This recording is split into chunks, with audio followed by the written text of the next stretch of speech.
रात के 10 बज रहे थे। निशा अपने कमरे में लैपटॉप पर काम कर रही थी। बाहर से निशा के मम्मी पापा की आवाजें आ रही थी। अभी तक ऑफिस का काम कर रही है। 2 दिन बाद इस लड़की की शादी है और इसे बिल्कुल भी अपना होश नहीं है। कोई बात नहीं निशा की माँ, वो अब कल से 1 महीने की छुट्टी ले तो रही है। बोल रही थी कि पापा आज का काम अर्जेंट है, थोड़ी देर में काम खत्म कर रही है।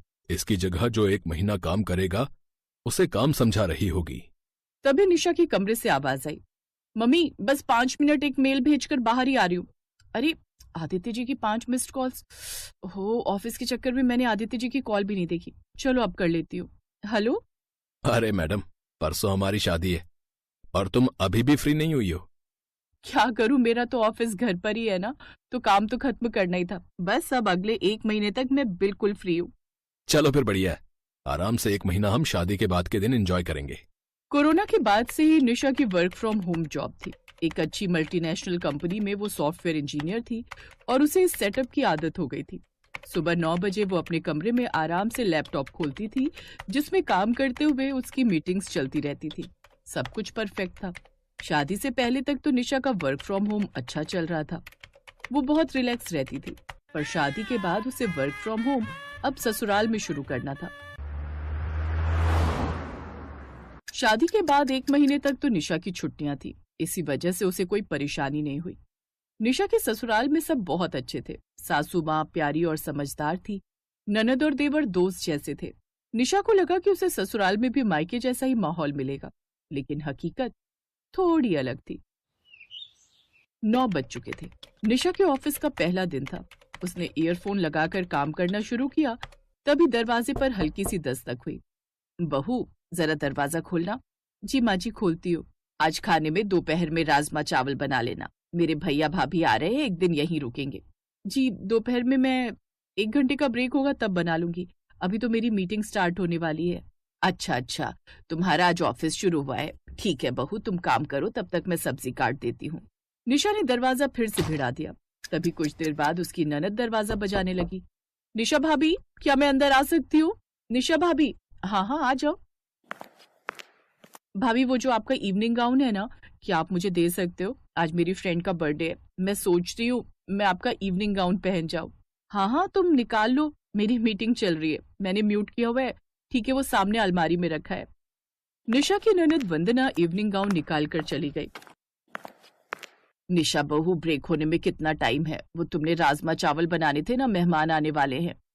निशा की जॉब का ससुराल में पहला दिन था और वो पूरी तरह से दोपहर तक तंग आ गई थी। बार बार कभी ऑडियो रोकती, कभी वीडियो रोकती। उसने कुछ पलों के लिए सिर पर हाथ रखा और फिर ब्रेक में उठकर राजमा चावल बनाए। मेहमान आ चुके थे, पर निशा को अर्जेंट मीटिंग अटेंड करनी थी, इसलिए वो खाना बनाकर मीटिंग अटेंड करने के लिए चली गई। अरे निशा बहू कहाँ है? ननद जी बता रही हैं, निशा बहू का वर्क फ्रॉम होम ऑफिस शुरू हो गया है, इसलिए कोई मीटिंग अटेंड कर रही है। हाँ, ये राजमा चावल, मेथी आलू की सब्जी सब बहू ने ही बनाया है। दोपहर में ब्रेक हुआ था तो बनाने के लिए आ गई थी। वंदना की माँ, एक काम करो, बहू को बोल दो थोड़ी देर के लिए ऑफिस में बोलकर बाहर आ जाए। मेहमानों के साथ बैठेगी, थोड़ी देर बोल दो। हाँ, मैं बोल देती हूँ, चाय बहू आकर बना लेगी। निशा की सास बिना दरवाजा खटखटाए सीधे कमरे में चली गई। उस समय निशा वीडियो कॉल पर थी और उसके बॉस सामने ही थे। निशा की सास ने तेज आवाज में बोला, मामा मामी जी चाय बोल रहे हैं कि तुम्हारे हाथ की पियेंगे, आ जाओ तुम बाहर। माँ जी, वो मेरी वीडियो कॉल चल रही है। ओ, मैंने ध्यान नहीं दिया बहू। नमस्ते। जी नमस्ते। Sir, she is my mother in law. अच्छा, कोई बात नहीं निशा, अगर तुम बिजी हो तो हम बाद में मीटिंग कर लेते हैं। तुम मुझे फ्री होकर कॉल कर लेना, और जो भी तुमने नए प्रोजेक्ट का काम शुरू किया है मुझे बता देना। Thank you sir, thank you so much. मैं आपको फ्री होते ही कॉल करती हूँ। निशा को बहुत हिचकिचाहट हुई क्योंकि ये उसका ऑफिस था। निशा ने पहली बार ऐसा किया था, इसलिए उसके बॉस ने उसे कुछ नहीं कहा। पर निशा को बहुत टेंशन हो रही थी कि रोजाना ऐसे कैसे मैनेज होगा। निशा को ऑफिस के पहले दिन ही इतनी प्रॉब्लम हो रही थी। वो बहुत डिस्टर्ब हो रही थी। शाम को जब निखिल आया तब निशा ने उससे इस बारे में डिस्कस किया। फिर निखिल ने अपने तरीके से सबसे बात की और सबको समझाया। माँ, मैं ऑफिस जाता हूँ, मेरी वहां पर मीटिंग्स होती हैं, काम होता है, पर आप मुझे कॉल क्यों नहीं करते? बेटा, क्योंकि तूने मुझे मना किया हुआ है कि बीच में कॉल ना करूं। तू फ्री होकर खुद कॉल करेगा, इसलिए हम तुझे परेशान ही नहीं करते। कभी तेरी मीटिंग चल रही हो तो हम तुझे कॉल मिला दे तो तेरा काम खराब हो जाएगा ना। तेरे बॉस बुरा मान गए तो? माँ, ऐसा ही कुछ निशा के साथ है। आज इसके ऑफिस का यहां पर पहला दिन था। निशा की थोड़ी थोड़ी देर में मीटिंग्स होती हैं।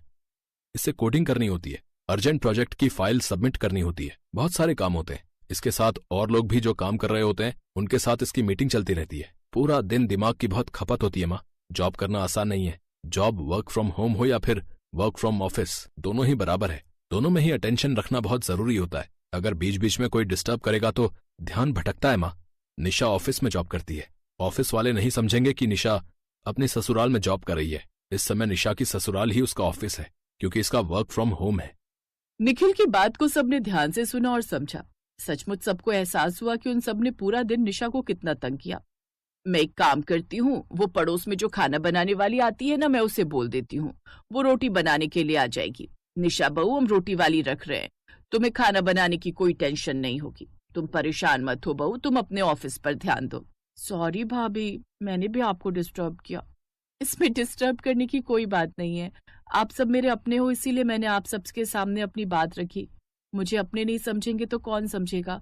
मैं भी इस परिवार का हिस्सा हूँ। मुझे भी खुशी होती है कि आप सब मुझे अपना मानते हो। मैं भी आप सबके साथ समय बिताना चाहती हूँ, पर जब काम का प्रेशर बहुत ज्यादा होता है तब मुझे थोड़ी परेशानी हो जाती है। मेरा ऑफिस 9 to 7 है, पर कई बार वर्क फ्रॉम होम में पता ही नहीं चलता कि ये लोग कभी भी मीटिंग रख देते हैं। पर मैं भी पूरी कोशिश करूंगी कि मैं आप सबको अपना समय दे पाऊँ, आप सबके साथ घुल मिलकर बातें करूँ, आप सबके साथ समय बिताऊं। पर इसके लिए मुझे आप सबके सपोर्ट की बहुत जरूरत है। हम सब तुम्हारे साथ हैं बहू, तुम्हें कभी भी कोई परेशानी नहीं होगी। एक काम करते हैं निखिल जी, सैटरडे संडे आपका और मेरा दोनों का ऑफ है, हम सब कहीं घूमने का प्लान करते हैं। क्यों माँ जी? हाँ, हम सब वृंदावन चलते हैं। बहुत दिनों से मथुरा वृंदावन के दर्शन को नहीं गए। ठीक है, तो कल मॉर्निंग में हम सब वृंदावन की यात्रा के लिए निकलेंगे। संडे नाइट तक आ जाएंगे। और मंडे हमारी बहू का ऑफिस। सबके चेहरे पर खुशी आ गई। कहते हैं आपसी समझदारी रिश्तों के लिए बहुत जरूरी है। जिस घर में रिश्तों में आपसी समझदारी होती है, वहां पर रिश्तों में प्यार और एकता अपने आप ही आ जाती है।